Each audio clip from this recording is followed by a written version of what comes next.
Action is my favorite genre, in film anyway. Action in video games that aren't fighters usually misses the weight of fight choreography, and ultimately the situations that remind me of the classics are far and few between. Notable exceptions are Sifu and, to be honest, the Arkham series of Batman games. Still, Nekki's Spine hits a new height for bringing its audience into the depths of an actioner fit for a Fantastic Fest debut. During Summer Game Fest Playdays, media and creators got the chance to check out Spine. The first group to go hands-on with the demo, it's hard not to be impressed. The PC demo showcased a visually striking cyberpunk world, and immediately dropped players into the single-player action-adventure game. One of the interesting elements of Spine is that Nekki has developed the game on Unreal Engine 5, but they've also created their own original animation engine, Cascador. I hope I'm saying that right. Spine's animation is all geared to replicate Gun Fu, the style of fight choreography created by John Woo, brought to Hollywood with the mid-lane review to Equilibrium, and popularized and reinvented by Chad Stahelski's John Wick franchise. It's clear that Nekki is saying exactly what is on their Steam page. This is Gun Fu. With single input melee combat and auto combos, trigger to shoot, the other trigger to use a spray paint to push back crowds, and a dodge, that's really all you need. After hitting square a few times, a takedown prompt pops up and your character jumps into an animation, landing her kill shot, and sometimes stripping the enemies of their weapon to use next. In truth, though, the shiny element of bringing it all together is that no fight feels the same. Coined as free-flow gun fu combat, the style is a fusion of cinematic gunplay and beat-em-up mechanics that aims for a fluid close-quarters shots instead of hanging back and aiming. In fact, there really is no aiming outside of a view that is akin to firing from your hip in any other game.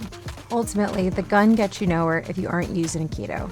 Better still is that Redline uses her size and speed in combat, and in moments where she's knocked back or overwhelmed, it comes out in the same way you would see in action films like Ballerina. The game puts players into a cyberpunk future under the autocratic rule of AI, owned by the Tensor Corporation. Your role as Redline, a rebellious street artist, joined by her sentient combat implant Spine, is to take on Tensor. The implement is a part of you, and it affects your combat and your ability to perfectly dodge, adding in some Matrix flair, as you'd expect from a game dedicated to action's greatest hits. Redline and Spine must learn to trust each other while challenging the oppressive regime. As for the game's story, even though I just explained it, we didn't get to see much of it. The demo was dedicated to combat first, and that's how it worked. The developer who ran my demo did give me a breakdown, and the game's first cutscene, before the violence starts, evokes a moment that an action lead and an actioner walks into a place and everyone, including them, knows that a fight is about to break out. Nekki's visual dedication to capturing actioners over everything feels like a love letter to the entire genre. They know what they're inspired by, and Spine is an homage to all of it without ever compromising its admiration. This is a game I could recommend to anyone who loves action, and even if they've never played a video game before. And to be honest, I think they'd fall in love. Spine's color palette is a neon-soaked city with glamorous facades, hiding decaying alleyways, and empty buildings occupied by squatters, I assume. Each environment is a backdrop for adrenaline-fueled gunfights, but they're at their best when you can interact with them. In one demo section, you enter a top-down view of a building. There, you fight like normal, but you have to adapt to this new perspective. The interesting element about all of it is that when Chad Stahelski designed the production element in John Wick Chapter 4, he did it to push himself and to not allow his team to hide anything in the fight choreography. He wanted the audience to see around every corner and see every stunt. He says as much in the Wick is Pain documentary, and that spirit is alive in Nekki's Spine. When I mentioned Stahelski's intention, the developer at my side explained that they also wanted to push the player to see action from all sides.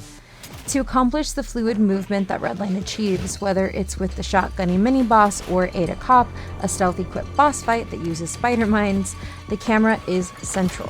Throughout the action, Spine's dynamic camera constantly shifts perspectives. The camera adjusts to highlight takedowns, making every fight feel like a choreographed action scene without ever taking control away from the player. You can move the camera as you see fit, but at the same time, you have to be okay with giving away some of your agency to let the camera do its work to get the most out of these animations. Spine seems dedicated to turning every player into an action star, but not because of big explosions or quick time events. Instead, Nekki wants us to fall in love with melee combat and push ourselves to be a part of high-octane fight choreography. And with the game already picked up for a live-action film adaptation from Story Kitchen, who are also working with Chad Stahelski to produce the Sifu film, the future is bright for them. While my demo had some hiccups visually, I'm beyond excited for what the full experience shapes up to be. In just this short demo, it was clear that developers bleed action, and their dedication to throwing their players into action or excitement will get them far. Spine is set to release sometime in 2026.